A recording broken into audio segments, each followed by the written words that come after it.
including his own Treasury Secretary, have had to suddenly stop and look at what's happening. And I suppose the worry for the world is that it was that sort of protectionism which actually drove America into the Great Depression in the 1930s. So we have to look very carefully at where we're standing right now.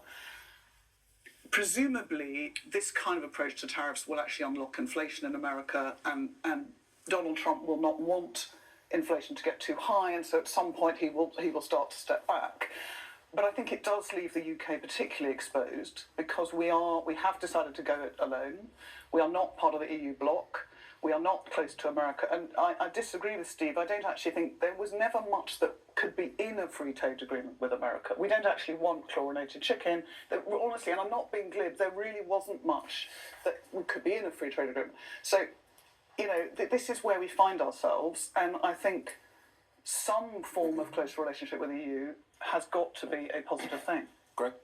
Well, I think leaving the EU was a disaster for this country. I really do. And it's interesting, the Brexiteers, when you talk to them about it, they'll say, yes, but they accept that it hasn't gone well. And then they say, but we didn't do it the right way. Well, tell me what the right way of leaving was. I don't know the right way of leaving. I think I watched Trump and I think, is this all tactics? Is this a game? Yeah.